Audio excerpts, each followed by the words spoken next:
Hello my dear students, welcome back to my channel Shubham lecture. जितने भी हमारे student इस बार हैं 12th में और जिनको 2025 बोर्ड एग्जाम देना है उनके लिए आज का ये वीडियो बहुत ही ज़्यादा स्पेशल है, क्योंकि आज के इस वीडियो में मैं आपको बताऊंगा कि क्लास 12th बायोलॉजी में आपको कौन कौन से टॉपिक पढ़ने हैं जो मोस्ट इंपॉर्टेंट है। बस बायोलॉजी में ये 75 टॉपिक पढ़कर जाना जो मैं आपको इस वीडियो में बताने वाला हूं। बस इस टॉपिक को अगर आप पढ़ के जाओगे 70 में 70 आपका आएगा, गारंटी है। 99% गारंटी है कि अगर आप इतने टॉपिक कवर कर लेते हो ना बायोलॉजी में तो आप लोग हल्ला बोल के आओगे। तो आज का ये क्लास बहुत इंपॉर्टेंट है 12th बायोलॉजी वाले स्टूडेंट्स के लिए, क्योंकि ऐसे ही मैंने आपको सारे सब्जेक्ट के मोस्ट इंपॉर्टेंट टॉपिक की क्लासेज दी हैं। आपने देखा भी, काफी ज्यादा प्यार मिला, तो मैं आपके लिए बायोलॉजी का क्लास लेकर आ गया।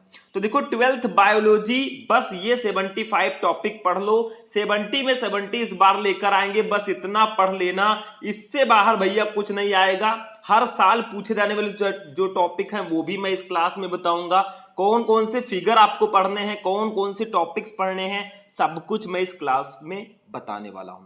तो स्टूडेंट इस वीडियो को ज्यादा से ज्यादा लाइक करना। अगर आप लोग इस वीडियो को 5000 लाइक तक पहुंचा देंगे तो मैं आपके लिए लेकर आऊंगा इस पूरे टॉपिक का सॉल्यूशन। जो 75 टॉपिक मैं बता रहा हूं ना, किसी भी तरह मैं आपको इन 75 टॉपिक का सॉल्यूशन दूंगा। तो चलिए स्टार्ट करते हैं भैया। चैनल को भी सब्सक्राइब कर लेना।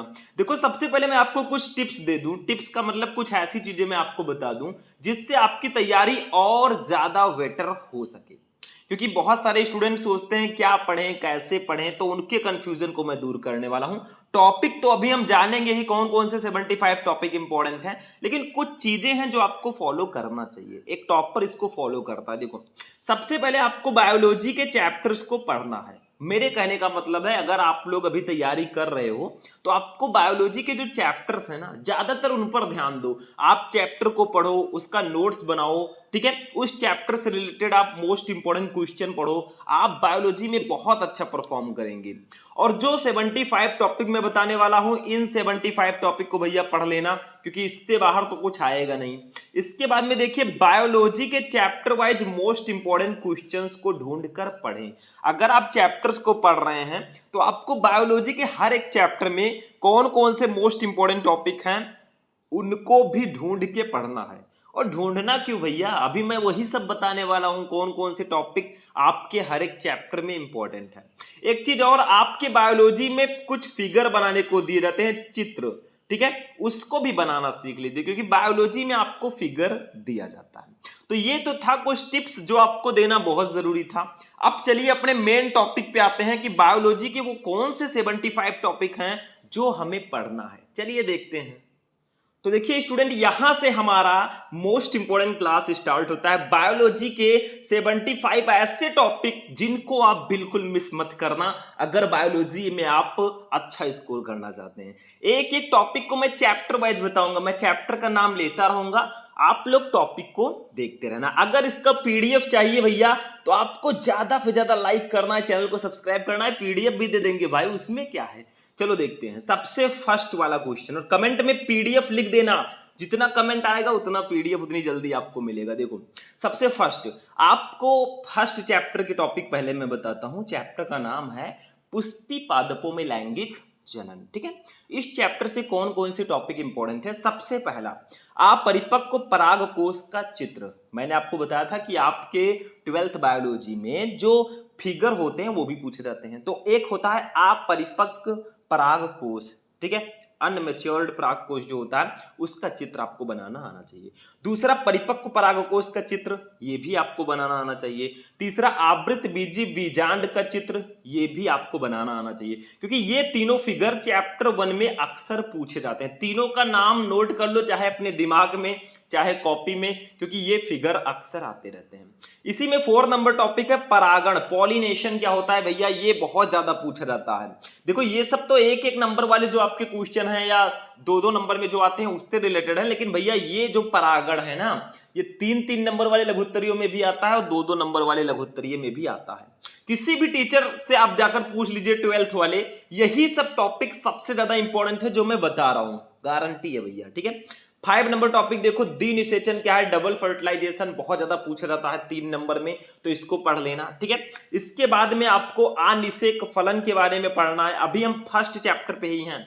अनिषेक फलन क्या होता है, बिना निषेचन के फल निर्माण की प्रक्रिया मैंने आपको पढ़ाया है भैया। आप लोग अगर देखना चाहते हैं बायोलॉजी की क्लास, सर्च कर लो class 12 biology important question Shubham lecturer. आपको बायोलॉजी के चैप्टर 1 से लेकर लास्ट तक एक मैंने क्लास लिया है इंपॉर्टेंट क्वेश्चन का, उसको जाकर पहले देखो। और अगर आप लोग कमेंट करेंगे आगे भी मैं आपको क्लासेस प्रोवाइड कराता रहूंगा। इसके बाद में लघु बीजाणु जनन क्या है भैया, ये विस्तृत उत्तरीय प्रश्नों में देखा है मैंने, आता है लघु उत्तरीय में भी आता है, विस्तृत उत्तरीय में भी आता है। इसके बाद गुरु बीजाणु जनन, ये जो टॉपिक है भैया, ये 8 टॉपिक आपके चैप्टर 1 में बहुत ज्यादा इंपॉर्टेंट है। मतलब अगर मैं बोलूं तो ये सब मोस्ट इंपॉर्टेंट की कैटेगरी में आते हैं। किसमें? मोस्ट इंपॉर्टेंट की कैटेगरी में आते हैं, ठीक है। सबसे फर्स्ट चैप्टर का मैंने आपको बता दिया।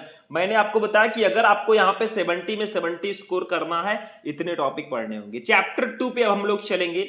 ये 9 नंबर टॉपिक है, चैप्टर 2 का स्टार्ट हुआ है। इसका नाम है मानव जनन चैप्टर। जैसे हमारे पुष्पी पौधे लैंगिक जनन करते हैं ना, वैसे हम मनुष्य भी जनन करते हैं, क्योंकि रिप्रोडक्शन की प्रक्रिया होगी तभी संतान की उत्पत्ति हो सकेगी, चाहे वो पौधे हो या फिर हम सब हो, ठीक है।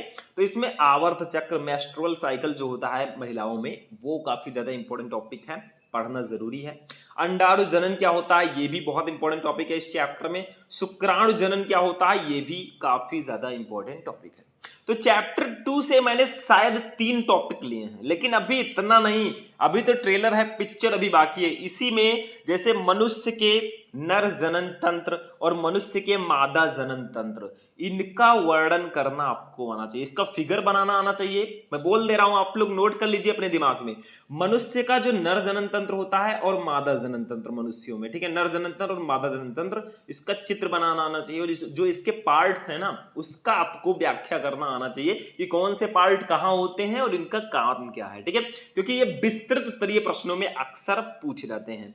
इसी चैप्टर में और भी सारे टॉपिक्स हैं, लेकिन 3 जो टॉपिक मैंने यहां पे लिखे हैं बहुत इंपॉर्टेंट है। और जो नर जनन तंत्र मादा जनन तंत्र है, ये भी बहुत ज्यादा इंपॉर्टेंट है। आते हैं अपने चैप्टर नंबर 3 पे, जनन स्वास्थ्य पे। ये आपका चैप्टर, इसमें मनुष्य में यौन संबंधी रोग, देखिए कुछ सेक्सुअल ट्रांसमिटेड डिजीज होते हैं मनुष्यों में, यौन संबंधी रोग आपने नाम सुना होगा। ये टॉपिक काफी ज्यादा इंपॉर्टेंट है इस चैप्टर में। आगे बढ़ेंगे अपने नेक्स्ट चैप्टर फॉर, इसी में अभी देखिए 13 नंबर टॉपिक है परिवार नियोजन। ये भी बहुत ज्यादा इंपॉर्टेंट है, परिवार नियोजन कैसे करें, ये टॉपिक काफी ज्यादा पूछा जाता है। तो चैप्टर 3 में मैंने 2 टॉपिक लिए हैं, टॉपिक और भी हैं जैसे उल विभेदन है, एमनियोसिंथेसिस, और भी कई सारे टॉपिक्स हैं। जो 2 सबसे इंपॉर्टेंट टॉपिक थे मैंने यहां पे ले लिया। एक चीज और ध्यान रखना, टॉपिक और भी है, मैं यहां पे पहले ही आपसे डिस्कस कर रहा हूं कि सिर्फ इतना ही टॉपिक नहीं है, टॉपिक और भी हैं, तो उसको भी आपको पढ़ना है। जो बच्चे थोड़ा वीक हैं उनके लिए तो ये क्लास रामबाण है, ठीक है। बस इतना पढ़ने से काम हो जाएगा, टेंशन मत लो। किस बात का टेंशन, 4 दिन की चांदनी है फिर अंधेरी रात। चलो चैप्टर नंबर 4 पे हम चलते हैं अपने। चैप्टर नंबर 4 का नाम है वंशागति और विविधता के सिद्धांत। ये चैप्टर बहुत ज्यादा इंपॉर्टेंट है हमारे बोर्ड एग्जाम की दृष्टि से, तो इसको कैसे हम मिस कर सकते हैं, क्योंकि वंशागति और विविधता के सिद्धांत, इसको आप लोग बिल्कुल भी मिस नहीं कीजिएगा, ठीक है। इसमें देखिए बहुत इंपॉर्टेंट चैप्टर है। आनुवांशिक रोग क्या होते हैं, जो आनुवांशिक रोग होते हैं लोगों में वो कौन कौन से हैं, आपको उनका नाम बताना। जैसे हीमोफीलिया, वर्णांधता, ये सब आनुवांशिक रोग ही तो हैं, ठीक है। प्रभाविता और अप्रभाविता क्या होता है, क्योंकि ये चैप्टर काफी इंपॉर्टेंट है आपके बोर्ड एग्जाम की दृष्टि से, तो इसमें टॉपिक भी ज्यादा होंगे, क्लियर है, ठीक है। एक संकर और द्विसंकर क्या होता है, मतलब monohybrid and dihybrid क्या होता है। अपूर्ण प्रभाविता, इनकम्प्लीट डोमिनेंस क्या होता है। देखो टेंशन मत लो, कमेंट करना, मैं इन सबका सॉल्यूशन दूंगा, बस सपोर्ट बनाए रखो। जैसे जैसे आप हमें सपोर्ट करोगे, हम भी आपको बहुत अच्छी अच्छी क्लासेस प्रोवाइड कराएंगे। टेंशन नहीं जब तक है आपके सर। चलो मेंडल का नियम बहुत इंपॉर्टेंट है इस चैप्टर में, मोस्ट इंपॉर्टेंट की कैटेगरी में मेंडल का नियम बिल्कुल ना मिस करना भाई, ठीक है। मेंडल के नियम, मनुष्य में लिंग निर्धारण, इसको तो आप मिस कर ही नहीं सकते, ठीक है। तो ये सब टॉपिक्स बहुत ज्यादा इंपॉर्टेंट है हमारे इस चैप्टर में, शायद जीन भी है। चलो इतने टॉपिक हमने इसमें देख लिए, ठीक है। ये टॉपिक हमारे देखो यहां से स्टार्ट हुआ हमारा आनुवंशिक रोग से, और यहां तक आपके ये सारे टॉपिक बहुत इंपॉर्टेंट है। इसी में जो आनुवंशिक रोग में जैसे डाउन सिंड्रोम, टर्नर सिंड्रोम, इन सबको भी पढ़ लेना, ठीक है। तो ये टॉपिक चैप्टर नंबर 5 पे आते हैं, शायद ये 4 में भी है या 5 में है। चलो चैप्टर को देखते हैं, टॉपिक को देखते हैं, आप लोग प्रिपेयर कर लीजिएगा। जीन क्या होते हैं, जीन वाला टॉपिक बहुत इंपॉर्टेंट होता है, आप लोग हाई स्कूल में भी पढ़े होंगे शायद। डीएनए तथा आरएनए, मतलब deoxyribose nucleic acid and ribose nucleic acid. DNA और आरएनए ना पढ़े अगर आप बायोलॉजी पढ़ रहे हैं तो आपने क्या पढ़ा, क्योंकि ये डीएनए जो है हमारा आनुवंशिक पदार्थ होता है, तो इसको तो पढ़ना बहुत ज्यादा जरूरी है, क्योंकि डीएनए और आरएनए टॉपिक अगर आपके बायोलॉजी में ना हो तो बायोलॉजी अधूरी है। चलो दूसरा, डीएनए तथा आरएनए में अंतर, what is difference between DNA and RNA, दोनों में डिफरेंस क्या होता है, ये टॉपिक भी काफी ज्यादा पूछा जाता है, तो इसको भी मिस मत करना। ये इसके बाद है डीएनए का वाटसन एवं क्रिक मॉडल, ये भी बहुत ज्यादा इंपॉर्टेंट टॉपिक है, वंशागति का आणविक आधार चैप्टर का, तो इसको भी पढ़ लेना। आनुवंशिक कूट क्या होते हैं, डीएनए फिंगरप्रिंटिंग क्या होता है, इतने टॉपिक चैप्टर 5 में बहुत ज्यादा इंपॉर्टेंट है। देखो आपको स्क्रीनशॉट लेने का भी मैं मौका दे रहा हूं, देखो सीधा सीधा दिख रहा है, आप लोग इसका स्क्रीनशॉट भी कैप्चर कर सकते हैं, टेंशन नहीं लेने का, ठीक है। तो ये इतने टॉपिक आपके चैप्टर 5 में इंपॉर्टेंट है। चैप्टर 6 पे हम लोग आएंगे, जैव विकास चैप्टर, मतलब हम लोग जो जीव है हमारा विकास कैसे हुआ, इवोल्यूशन, ठीक है। इस चैप्टर में सबसे पहले जीवन की उत्पत्ति के बारे में आपको पढ़ना, मतलब जीवन की उत्पत्ति कैसे हुई, जीवन की उत्पत्ति क्या है, मतलब इसके बारे में आपको डिटेल में पढ़ना है। जैव विकास के प्रमाण क्या है, जैसे ऐसा माना जाता है कि जीवों का विकास निरंतर होता रहा है, लेकिन इसका कोई प्रमाण है, इसका कोई प्रूफ है, उसके बारे में भी आपको यहाँ पे पढ़ना होता है, ठीक है। तो ऐसे ऐसे टॉपिक्स मैं बोलता जा रहा हूं, अभी आप नोट करते रहिए, बस इसको अगर आप लोगों को सच में पूरा सॉल्यूशन चाहिए कमेंट करना फटाफट। डार्विन का योगदान क्या है, ठीक है, डार्विन का योगदान ये भी काफी ज्यादा आता है। उत्परिवर्तन क्या है, ये भी टॉपिक काफी ज्यादा पूछा जाता है। चूंकि जैव विकास चैप्टर भी हमारे बोर्ड एग्जाम के लिए काफी ज्यादा इंपॉर्टेंट है, तो इसमें टॉपिक ज्यादा होंगे। इसी में पुनर्योजन क्या होता है, प्राकृतिक चयन क्या होता है, ये भी काफी आता है।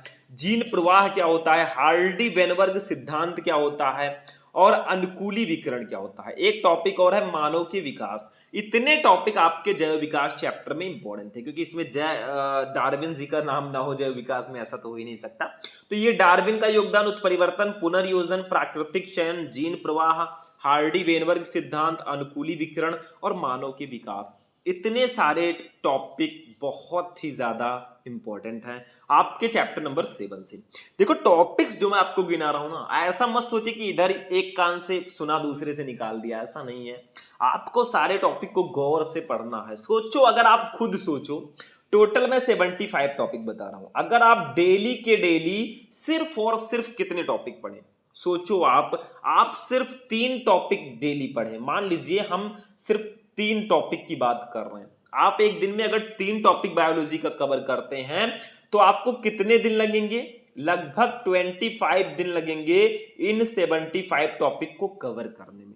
तो 25 दिन आप नहीं दे सकते, इसी को कहा गया स्मार्ट स्टडी। कुछ बच्चे थोड़ा थोड़ा पढ़ते पढ़ते पूरा साल बीत जाता है, उनका पूरा सिलेबस कवर नहीं होता, लेकिन कुछ बच्चे ऐसे होते हैं जो एक टारगेट सेट करते हैं, मुझे 3-3 टॉपिक या 5-5 टॉपिक डेली बायोलॉजी का पढ़ना है या फिजिक्स का पढ़ना है, ताकि हम पूरे एक महीने में ही 75 टॉपिक कवर कर दें।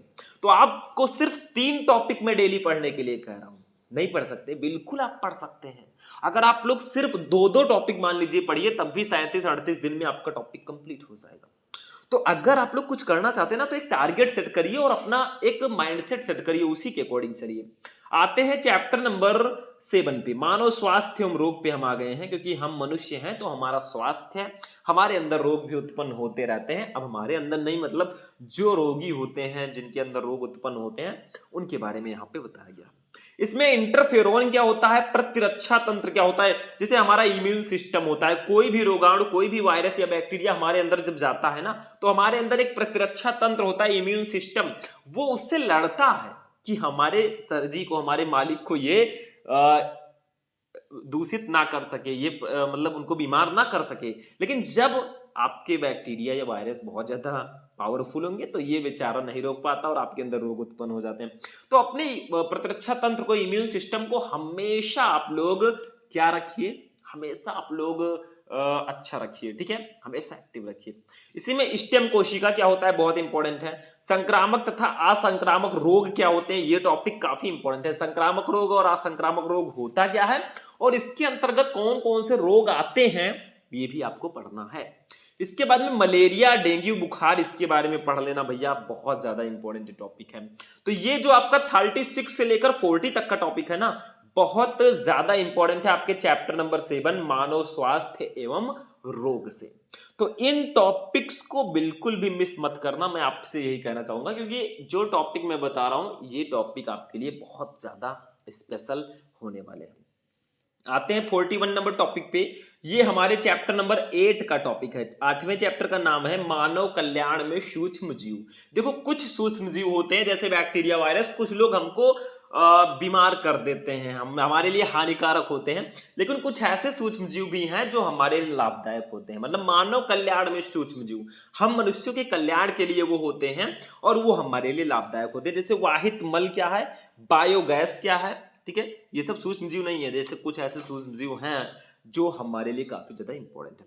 देखो इसमें टॉपिक और भी है, जैसे बायोगैस है, वाहित मल उपचार है, ठीक है, और भी टॉपिक है इस चैप्टर में। जैसे अगर मैं आपसे कहूं दही जो हम लोग खाते हैं, दही आप भी खाते होंगे, उसमें छोटे छोटे बैक्टीरिया पाए जाते हैं। तो आप लोग सोचेंगे यार मैं बैक्टीरिया खाता हूं क्या, दही में खाता हूं।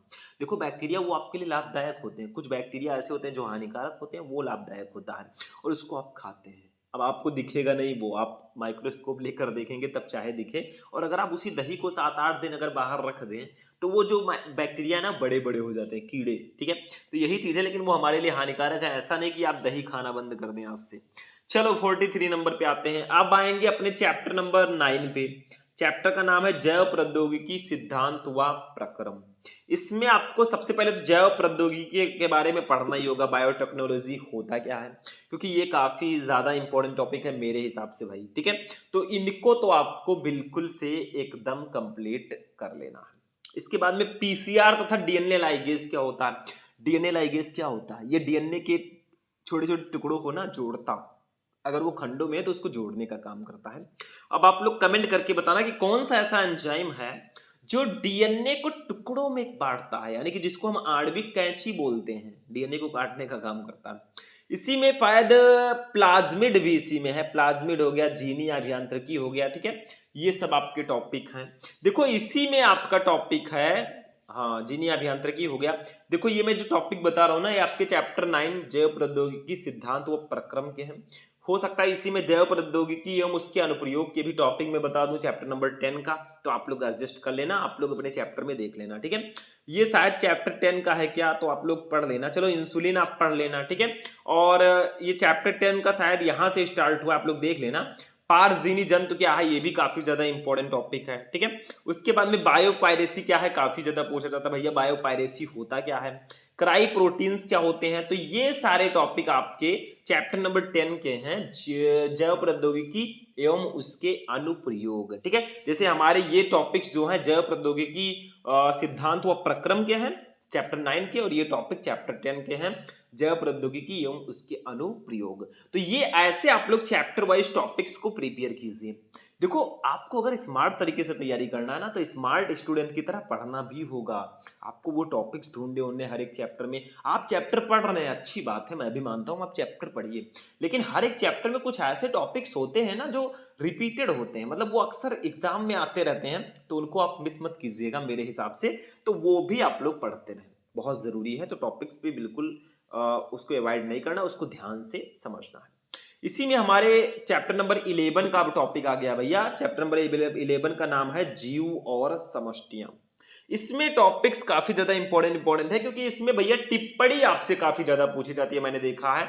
जीव और समष्टियां जो चैप्टर है, इससे टिप्पणी काफी ज्यादा पूछी जाती है, और लगभग 10 नंबर के, शायद 10 नंबर नहीं, लगभग 14 नंबर के क्वेश्चन इससे, और एक चैप्टर और है, 2-3 चैप्टर से आते हैं। देखो इसमें सबसे पहले समष्टि और समुदाय के बारे में पढ़ना है। समष्टि कर दीजिएगा, समष्टि और समुदाय।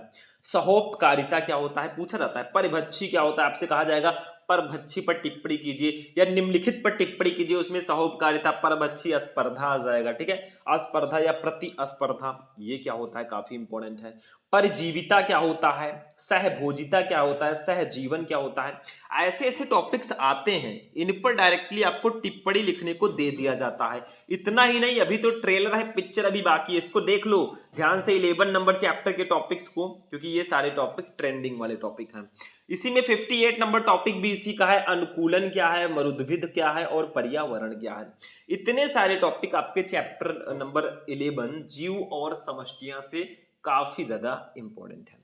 चलेंगे अपने चैप्टर नंबर 12 पे। देखो धीरे धीरे हम अपने चैप्टर्स की ओर बढ़ रहे हैं, 2 चैप्टर हमारे पास और बचे हैं, चैप्टर 12 और चैप्टर नंबर 13। इन दोनों चैप्टर के भी टॉपिक को देखेंगे। चैप्टर 12 का नाम है पारितंत्र। इस चैप्टर से कौन कौन से टॉपिक इंपॉर्टेंट है, देखो पारितंत्र क्या होता है भैया, इकोसिस्टम हमारा होता क्या है। ठीक है, क्योंकि पारितंत्र में हमारे सारी चीजों का एक बैलेंस बना रहता है। अगर किसी चीज की कमी या किसी चीज का उतार चढ़ाव हो जाए तो प्रॉब्लम हो सकती है। पारितंत्र के घटक कौन कौन से हैं, काफी ज्यादा इंपॉर्टेंट क्वेश्चन है, आपके विस्तृत तरीय प्रश्नों में भी आता है कि पारितंत्र के घटकों की आप व्याख्या कीजिए। तो पारितंत्र के घटक आपको पता होना चाहिए। ठीक है, उत्पादकता एवं अपघटन क्या होता है, काफी इंपॉर्टेंट टॉपिक है मेरे हिसाब से। ऊर्जा प्रवाह क्या होता है, ठीक है, पारिस्थितिक पिरामिड क्या होता है। इतने टॉपिक आपके चैप्टर नंबर 12 से इंपॉर्टेंट है। मतलब पारितंत्र क्या होता है, पारितंत्र के घटक आपको बताने हैं, उत्पादकता एवं अपघटन बताना है, ऊर्जा प्रवाह और पारिस्थितिक पिरामिड, ये सारे टॉपिक मोस्ट इंपोर्टेंट की कैटेगरी में आते हैं। सारे टॉपिक की मैं बात कर रहा हूं, सिर्फ यही टॉपिक नहीं, जितने मैं 75 टॉपिक आपको बता रहा हूं, सारे के सारे हाई रेटेड गबरू वाले टॉपिक हैं। अब आते हैं अपने लास्ट चैप्टर पे, चैप्टर नंबर 13 पे। अब इससे सोच लो आप लोग, 65 के बाद जो 10 टॉपिक हैं वो इसी चैप्टर से इंपॉर्टेंट है, क्योंकि ये चैप्टर भी ट्रेंडिंग वाला चैप्टर है। देखो इसमें जैव विविधता क्या है भैया, जैव विविधता क्या होता है। ठीक है, आगे देखो बायोडायवर्सिटी, इसके बाद में राष्ट्रीय उद्यान क्या है। जैसे कुछ राष्ट्रीय उद्यान के नाम आपसे पूछे जाते हैं, राष्ट्रीय उद्यान होता क्या है, ये डायरेक्टली आता है।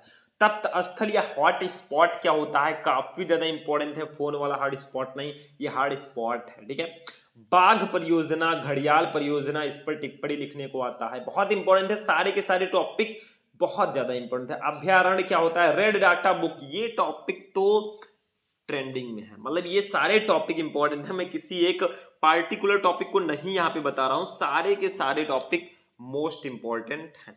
ठीक है, तो आप लोग नोट कर लीजिए 13 से लेकर 72 का टॉपिक 13। ठीक है, अभी और है 3 टॉपिक। देखो 73 नंबर टॉपिक है संकटग्रस्त प्रजातियां क्या होती हैं, ये भी काफी ज्यादा इंपॉर्टेंट टॉपिक है। वन्य जीव क्या होता है, जैव विविधता संरक्षण क्या है।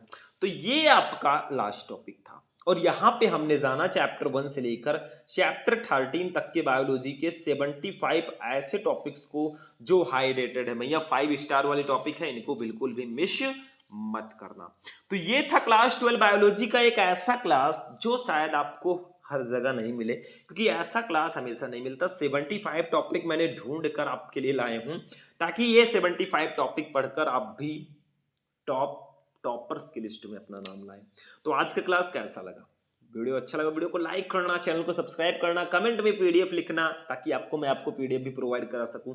तो चलिए फिर मिलते हैं हम लोग नेक्स्ट वीडियो में नेक्स्ट टॉपिक के साथ, तब तक के लिए जय हिंद।